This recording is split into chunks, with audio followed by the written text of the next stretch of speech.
Hai,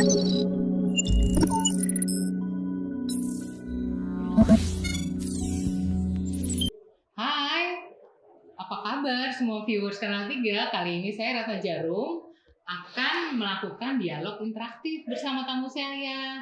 Siapa Bu, kenalin?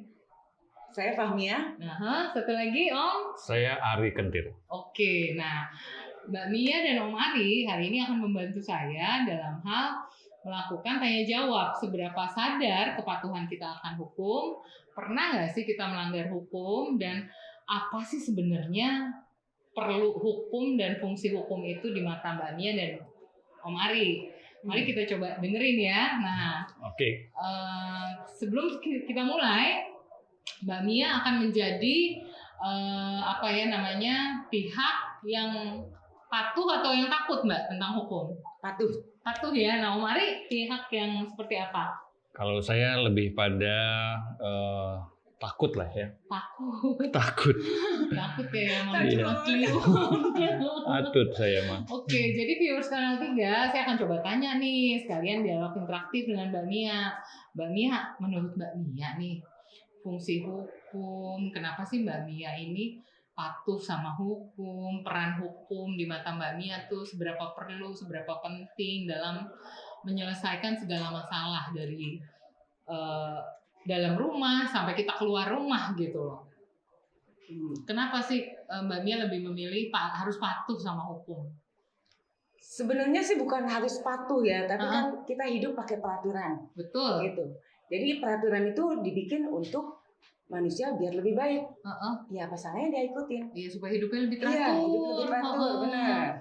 Terus menurut Mbak Mia nih, kondisi hukum ini sudah mengakibatkan kita harus patuh atau masih perlu polisi, aparat yang mengawasin gerak-gerik kita, atau secara by default ya mendarah daging ya udahlah gue harus patuh karena kalau begini gue bisa dikenakan sanksi misalnya gitu. Tahu nggak ya? Sebenarnya ya biar bagaimana perlu ya polisi ya. Perlu. Gitu makanya banyak di tempat-tempat tuh pasangin foto patung polisi. Polisi ternyata bukan. Tahu gitu lewatin gitu. Iya ya. Jadi pas lagi nyetir ada patung polisi. Iya. Tadinya mau bablas lampu merah, karena lihat patung. Kadang sangkain itu polisi ya. Karena patungnya tuh mirip-mirip banget ya, 3D ya, patung 3D apa 4D gitu ya, jadi mirip. 4D persis kayak orang ya. Kalau malam tapi Bersinar. Akhirnya jadi berhenti ya, jadi berhenti, takut ya. Jadi takut sama simbol-simbol ya berarti ya, sama simbol-simbol yang ada ya. Kalau tergantung orangnya juga ya Mbak Ratna ya. Kalau misalnya memang orangnya ya merah gue stop. Tapi kan ada merah masih kosong nih gitu. Tapi nggak ada yang tahu mau ada di depan mau nabrak atau apa. Oke, nah Tergantung situasi. gitu ya. Coba kita dengar nih versi Om Ari nih. Om, kenapa Om? Om kok lebih cenderung ke takut ya sama hukum? Emang ada alasan-alasan apa gitu? Pernah mungkin masuk penjara dulu waktu SKM, atau pernah ngebajak bus patas atau naik truk gitu? Kenapa nih Om? Sebenarnya mungkin karena saya cowok ya. Cowok yang macho gitu. Saya lebih takut ya kalau mau melakukan pelanggaran, apalagi sampai harus berhubungan dengan aparatur gitu ya. Saya sangat menghindari karena banyak sekali kejadian kan yang sekarang ini masih sih ya, masih ada kejadian yang saya ketahui gitu ya.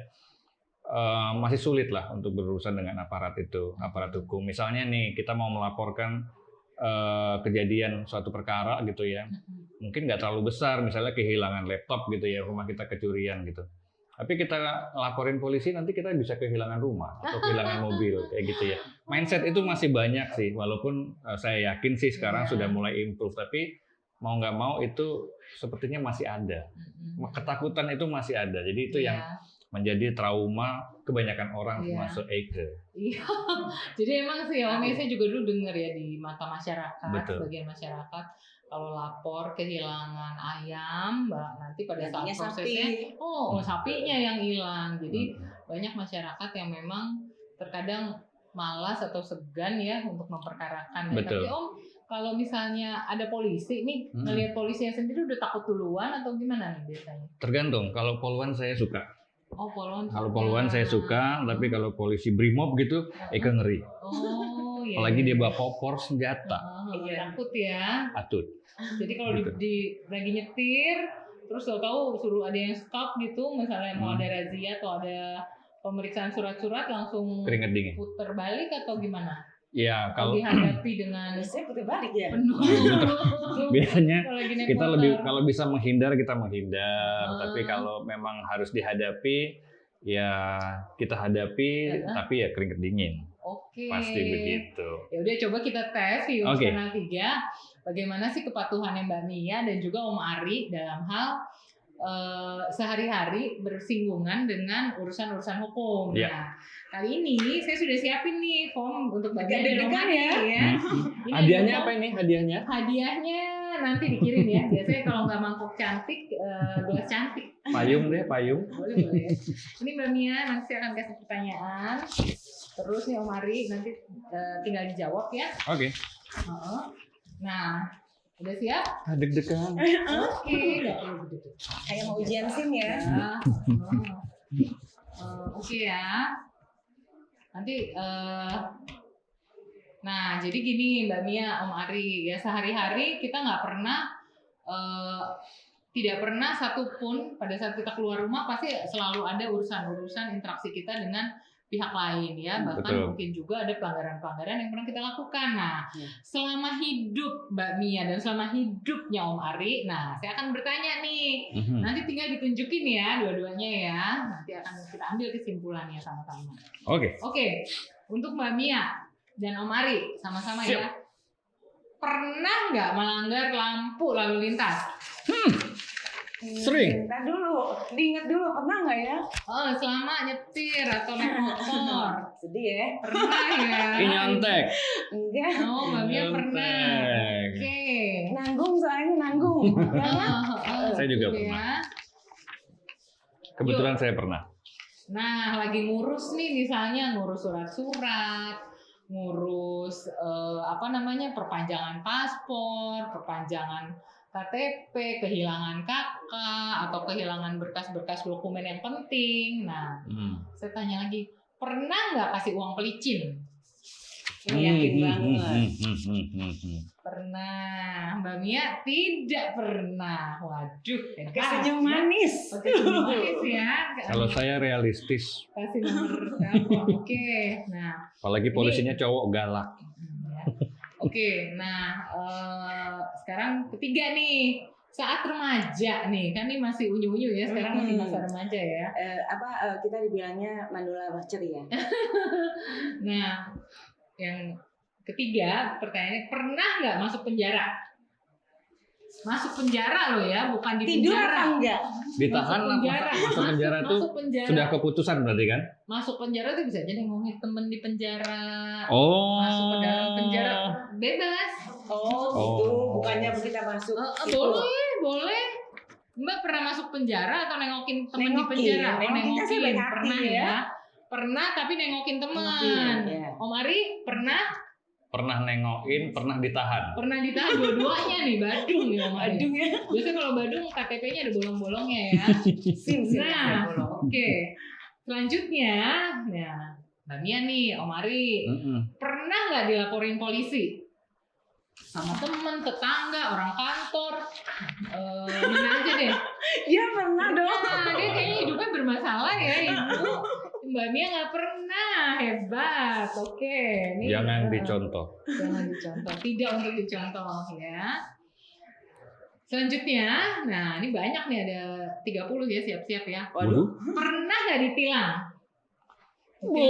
Saya mah tertib. Oh, ini SIM-nya berarti nembak nih ya. Ini lulus nih kayaknya nih ujian SIM-nya nih. Mbak, boleh ganti pertanyaan yang enak-enak nggak, Mbak? Ini kayaknya saya pernah semua ini. Enggak, Ini itu repot. kertasnya ditutup coba Mas. Coba, ini yang ini di atas. Oke. Gimana dong jadinya ya? Dari sini kita bisa melihat ya Mbak Mia dan Om Ari, teman-teman, bahwa pada intinya dalam hidup kita, apapun yang terjadi, apapun permasalahan hukum yang kita hadapi, yang kita lihat di jalan, ya saat ini kan polisi kan memberikan banyak nomor-nomor ya untuk pelayanan masyarakat. Iya. Om Ari biasanya tergerak nggak untuk mencatat nomor itu? Mbak Mia juga tergerak nggak untuk catat nomor itu? Kalau Cita-cita sih ada ya, tapi begitu mau catat lupa. Lupa. Om Ari coba pernah nyatet nggak? Misalnya kalau di saya handphone coba dicek deh. Pernah nyatet nggak sih nomor Polres Tangerang ya? Rumahnya Tangerang ya? Kalau saya karena kehidupan saya sekarang gitu ya, yang warga binaan ya. Warga bukan, jadi karena kita hidupnya bersosial, kita ada RT, ada RW, kemudian ada pengurusan ini. Itu sekarang saya lebih banyak berhubungan dengan polisi. Jadi teman-teman polisi itu banyak yang sahabat masyarakat itu kita menjalin komunikasi lah ya. Jadi kalau ada kesulitan dari warga atau teman atau apa, kita eskalasinya cepat. Kalau Mbak Mia sendiri berasa nggak dengan kebutuhan polisi, perannya dengan aktivitas Mbak Mia? Berasa. Yang utama tuh pengennya yang ada di jalan tol ya, polisinya gitu. Kayak tadi pagi ada kecelakaan, pengen telepon tapi bingung mau nelfon kemana ya. Karena nggak nyatet nomornya ya. Oke teman-teman viewers Kanal 3, seringkali peran-peran aparatur negara tuh kita nggak catat alamatnya, kita nggak catat hotline numbernya, padahal pada saat kita butuh, kita bingung nih mau lapor gimana. Betul. Seringkali kita di jalan melihat ada tindak pemerasan atau lihat penculikan anak, mau ngebantuin kita takut, ya kan? Aduh, apalah aku gitu loh, hanya butiran debu, mau telepon polisi juga nggak ada pulsa, kuotanya habis. Nah, jadi banyak sebenarnya hal-hal yang harusnya teman-teman bisa lakukan, mungkin tidak membantu secara langsung, cuma menghubungi pihak layanan masyarakat yang memang disediakan ya, iya, betul. Nomor telepon atau layanan khusus itu bisa membantu sebenarnya mengatasi petugas untuk segera menyelidiki kasusnya gitu loh. Karena banyak sekali kasus kekerasan yang Mbak Mia, kejahatan itu justru terjadi atau bisa diungkap ya pada saat ada peran serta dari masyarakat yang ikut turun serta gitu loh. Oke. Dari Mas Ari ada yang bisa disampaikan ke viewers Kanal 3 gimana nih? Supaya tidak pernah atau jangan melanggar hukum. Baik, viewer Kanal 3. Jadi kalau kita lihat sekarang itu kepolisian Republik Indonesia ini improvementnya banyak sekali. Banyak yang di ini ya. Banyak. Jadi untuk layanan masyarakat ini sekarang juga lagi digiatkan sekali. Jadi untuk kegiatan-kegiatan pelayanan itu sangat bisa kita rasakan lah ya. Kemudian juga untuk bantuan-bantuan apapun itu mereka sekarang sangat welcome. Terakhir itu Kapolri bilang bahwa untuk penerimaan polisi itu tidak ada sama sekali buat bayaran atau biaya apapun. Nah itu menunjukkan keseriusan polisi untuk membantu kita di dalam layanan masyarakat. Mungkin itu sih dari saya. Mbak Mia gimana nih tambahannya? Gimana nih supaya tidak lalai gitu? Supaya nggak lalai ya. Kadang-kadang kita dari WhatsApp grup ya kan ada nomor telepon polisi jika butuh bantuan ini atau nomor telepon di sini. Catat deh segala. Itu langsung save gitu loh. Nggak gitu ya. Seperti kita ini. Jangan nomor gebetan aja ya yang di-save gitu ya. Kan ya. Nomor kantor polisi juga mesti di-save, kantor kelurahan, kantor bencana BNPB misalnya itu, ya. Benar. Jika melihat ada banjir, kebakaran, ada baiknya kita mengantisipasi dan memproteksi, menyediakan, mempersiapkan diri sebelum masalah itu datang, muncul di hadapan kita. Oke, viewer Kanal 3, terima kasih sudah menyaksikan kami. Jangan lupa silahkan komen, memberikan masukan kepada kami dengan mengisi komen di bawah. Dan please like and subscribe. Terima kasih.